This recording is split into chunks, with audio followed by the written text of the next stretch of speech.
శ్రీమాత్రే నమ. జై గురు దత్తాత్రేయ నమ. ఈ వీడియోలో మనం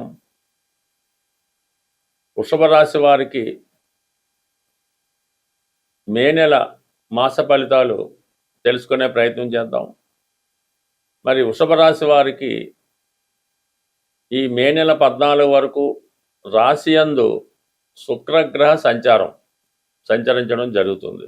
దీనివల్ల ఈ రాశి వారికి మాలవ్య మహాపురుష యోగం అనే పంచమహాపురుష యోగం ఏర్పడుతుంది. ఈ యోగ ప్రభావం వల్ల జాతకుడికి ధైర్య సాహసాలు ఏర్పడుతుంటాయి. తనలో ఉన్నటువంటి నైపుణ్యానికి, టాలెంట్కి తగిన గుర్తింపు రావడం జరుగుతుంది. తనలో ఉన్నటువంటి స్కిల్స్ని సమర్థవంతంగా ప్రజెంట్ చేయగలుగుతూ ఉంటాడు. ఇది సాధారణంగా ఈ శుక్రుడు కళలకు కారణమవుతుంటాడు కాబట్టి సినిమా పరిశ్రమలో ఉన్నవారికి, టీవీ మీడియా రంగంలో ఉన్న వాళ్ళకి మంచి అవకాశాలు రావడం జరుగుతూ ఉంటుంది. దాంతో ప్రత్యేకంగా వృషభ రాశిలో ఉన్నటువంటి స్త్రీలకి అదనపు ఆకర్షణ పెరుగుతూ ఉంటుంది. ఈ సమయంలో ఏర్పాటు చేయనటువంటి పెళ్లి చూపులు లాంటివి విజయవంతంగా రావడం జరుగుతూ ఉంటుంది. అంటే వివాహానికి కూడా శుక్రుడు కారకుడు కాబట్టి వివాహ ప్రయత్నాలు చేస్తున్న వారికి మరి ఈ సమయంలో వివాహ సంబంధం త్వరగా కుదురుతూ ఉంటుంది. అలాగే మరి ఈ నెల 14 తర్వాత ఈ శుక్రుడు ధనస్థానంలో, కుటుంబ స్థానంలో ఉన్నటువంటి గురుగ్రహానికి కలయడం జరుగుతుంది. దానివల్ల కంప్లీట్గా మీ గృహంలో శుభకార్యం అన్నది జరిగే అవకాశం ఉంటుంది. అక్కడ గురు శుక్రుల కలయిక వల్ల కంప్లీట్గా మీకు ఈ షెడ్యూల్ ప్రకారం మీరు గట్టిగా పెళ్లి కొరకు ప్రయత్నం చేస్తే ఈ 15వ తారీఖు లోపల సంబంధం కుదరడం, 15 నుంచి ఇంచుమించుగా నెల లోపల వివాహం కూడా జరిగే అవకాశాలు చాలా బలంగా రావడం జరుగుతూ ఉంటుంది. ఇక ప్రధానంగా ప్రస్తుతం కుజుడు లాభస్థానంలో ఉన్నాడు. ఇది కూడా మీకు వివాహానికి చాలా కరెక్ట్గా చెప్తూ ఉంటుంది. సప్తమాధిపతి లాభస్థితి. విదేశంలో కానీ దూర ప్రాంతంలో కానీ ఉన్నటువంటి మీ భార్యతో కానీ భర్తకు కానీ ఏదో ఒక మంచి అవకాశం రావడం జరుగుతుంది. వారి యొక్క సంపాదన పెరుగుతూ ఉంటుంది. అలాగే పెళ్లి ప్రయత్నాలు చేస్తున్న వారికి అనుకూలంగా ఉంటుంది. భార్య యొక్క ఆదాయం పెరుగుతూ ఉంటుంది.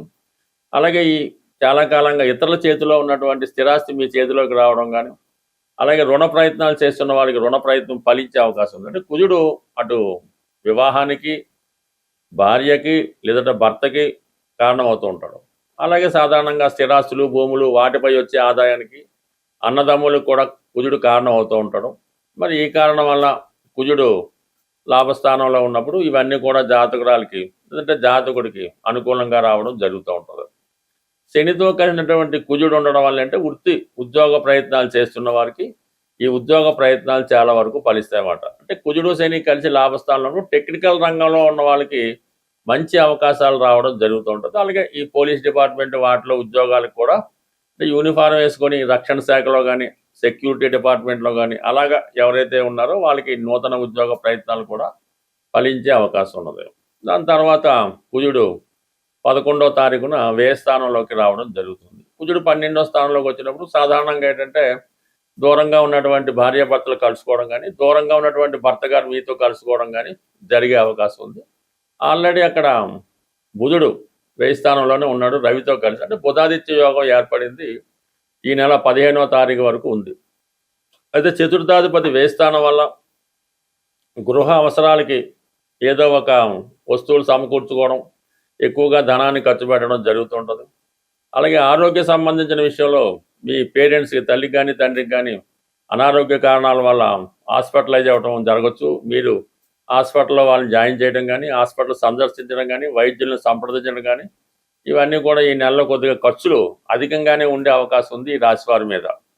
అలాగే ఏంటంటే మరి ఏదైనా స్థిరాస్తి కొనడం కానీ, ఇల్లు మారడం కూడా ఈ సమయంలో జరుగుతూ ఉంటుంది. అంటే 12వ స్థానంలో బుధుడు ఉండడం వల్ల అంటే పిల్లల యొక్క చదువు కొరకు, వారి పుస్తకాలు, ఎలక్ట్రానిక్ సామాన్లు వాటి కొరకు, రవి ఉండడం వల్ల ఏంటంటే వైద్యం కొరకు, అలాగే ప్రభుత్వానికి చెల్లిన ఫీజులు వగైరా, స్కూల్ ఫీజులు వగైరా, ట్యాక్సుల కొరకు, కుజుడు వలన ఏంటంటే మరి అక్క చెల్లెలకి, అన్నదమ్ములకి వారికి ఏదైనా సౌకర్యం కల్పించడం కానీ, భూములు, స్థిరాస్తుల మీద ఇన్వెస్ట్ చేయడం కానీ ఇవన్నీ కూడా అధిక బడ్డెను జాతకుడికి చెప్పడం జరుగుతుంది. అయితే మరి తగు విధంగానే ఆర్థిక పరంగా కూడా సమయానికి ధనం వస్తూ ఉంటుంది. ఎందుకంటే లాభంలో సాటన్ ఉన్నాడు. భాగ్య రాజ్యాధిపతిగా ఉండడం వల్ల పెద్దవారి సహకారం లభిస్తుంది. ఉద్యోగరీత్యా కూడా ఏదో ఒక విధంగా ఆదాయం రావడం జరుగుతుంటుంది. ఇక ధనస్థానంలో గురుగ్రహ సంచారం, అలాగే శుక్రుడు కూడా మరి ధనస్థానంలోకి ఈ నెల 14-15 తర్వాత సంచరించడం జరుగుతుంది. అందువల్ల మీ కుటుంబంలో ఒక శుభకార్యం జరగడం, దాని నిమిత్తం ధనం రావడం, అలాగే మీ కుటుంబంలో ఒక స్త్రీకి ఉద్యోగ ప్రయత్నాలు ఫలించడం, ఇవన్నీ కూడా సాధారణంగా ఈ వృషభ రాశి వారికి చాలా కాలంగా ధన లాభస్థానాలు ఈ గురు శుక్రుల వల్ల యాక్టివేట్ అవ్వడం వల్ల ఆర్థిక పరంగా బాగుంటుంది. అయితే పర్టికులర్గా ఈ నెలలో ఈ గ్రహాలన్నీ కూడా 12వ స్థానంలోకి చేరడం వల్ల ఈ ఖర్చులు, ఇంతకాలంగా దాచుకున్న ధనం ఏదో విధంగా ఖర్చు అయిపోవడం జరుగుతుంటుంది. ఏదైనా ఈ ఫైనాన్స్ ప్లానింగ్లో మాత్రం వీళ్ళు ముందు జాగ్రత్తగానే ఉంటారు. అవసరానికి తగిన ధనం దానికి అదే వచ్చి మీకు వచ్చినటువంటి ప్రతి సమస్య దానికి అదే పరిష్కారం అవుతుంది. మనం ప్రతి నెల ఏదో పరిహారం తెలుసుకునే ప్రయత్నంలో ఎవరైతే తీవ్రమైనటువంటి ఆర్థిక ఇబ్బందుల్లో ఉన్నవాళ్ళు ఈ రెమెడీ అన్నది ప్రతి మంగళవారం చేయవలసి ఉంటుంది.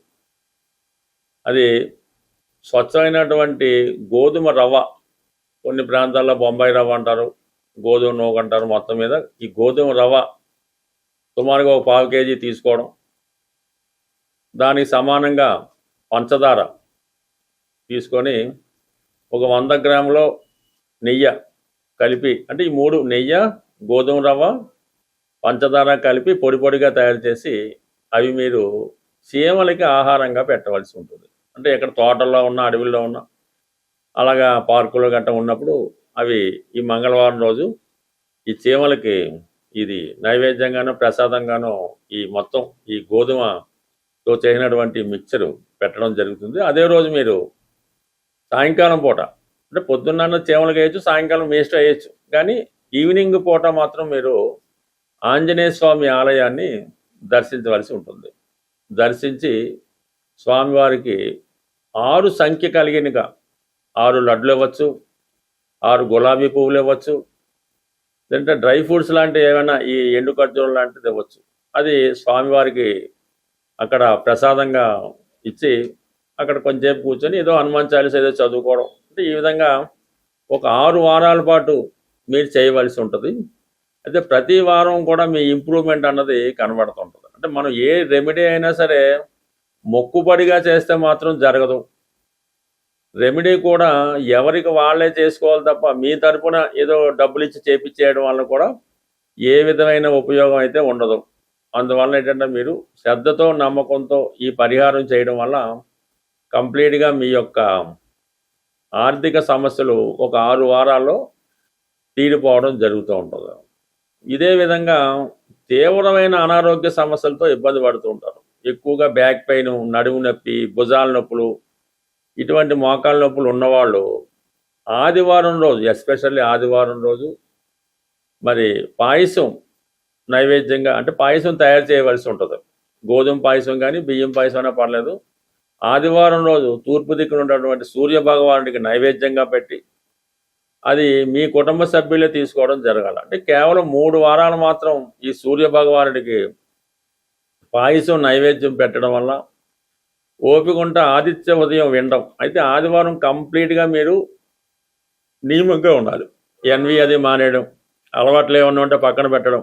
ఈవెన్ పాన్ కిల్లి నవలేవారు కూడా ఆ రోజు కిల్లి నవలడం అన్నది మానేసి కొద్దిగా పవిత్రంగా జాగ్రత్తగా ఉండడం వల్ల ఇది అనారోగ్యపరంగా ఉన్నటువంటి మీ సమస్యలకు శాశ్వత పరిష్కారం అన్నది రావడం జరుగుతూ ఉంటుంది. అలాగే ఇప్పుడు ఈ ఇంకా మీకు బెటర్గా కావాలంటే ఇప్పుడు ఈ ఆదివారం రోజు కానీ ఈ ఇందాక చెప్పిన మంగళవారం రోజు కానీ గోశాల దర్శించి, అంటే గోశాలలో మీరు కొంత సేవ చేయవలసి ఉంటుందన్నమాట. అది అక్కడ ఉన్నటువంటి శుభ్రం చేయడం, శుభ్రంగా ఆవుకి స్నానం చేయించడం, కాళ్ళకి అది అంటే గోసేవ చేయవలసి ఉంటుంది. గోవికి నచ్చే విధంగా మీరు ప్రవర్తించడం వల్ల, గోవికి కొంత ఆహారం తినిపించడం వల్ల కనీసం ఒక 40 నిమిషాలు, గంటన్నా ఆ గోశాలలో మీరు కాలం గడపడం వల్ల మీలో ఉన్నటువంటి నెగిటివ్ ఎనర్జీ లాంటిది, దుష్ట శక్తులు ఏమైనా ఉంటే అవి కంప్లీట్గా వెళ్ళిపోయి మీకు ఒక మంచి స్వచ్ఛంగా రావడం జరుగుతుంటుంది. మంచి గాలి పీల్చడం వల్ల మీకు మరి అది స్వచ్ఛతగా ఉంటుంది. అప్పుడు మీకు భగవంతుడి యొక్క అనుగ్రహం తొందరగా లభిస్తూ ఉంటుంది అన్నమాట. ఈ అంటే మిమ్మల్ని మీరు శుద్ధి చేసుకోవడం వల్ల భగవంతుడి యొక్క అనుగ్రహానికి తొందరగా రావడం, శుభగ్రహాలు మీకు అనుకూలంగా పనిచేయడం, దుష్టగ్రహాలు మీకు వ్యతిరేకంగా దూరంగా వెళ్ళడం, ఇవన్నీ జరిగే సూచనలు ఉంటాయి. కాబట్టి కంప్లీట్గా నమ్మకంతో ఈ రెమెడీ ఇవన్నీ కూడా సూర్యుడికి సంబంధించినవే, కానీ సూర్యుడే ధనాన్ని ఇవ్వగలడు. సూర్యుడు మాత్రమే ధనం ఇవ్వగలడు. అందువల్ల ఏంటంటే మీరు ఈ విధంగా చిన్నపాటి రెమెడీ నమ్మకంతో చేసుకుంటే కంప్లీట్గా మీ యొక్క సమస్యలకి పరిష్కారం దొరుకుతుంది. స్వస్తి.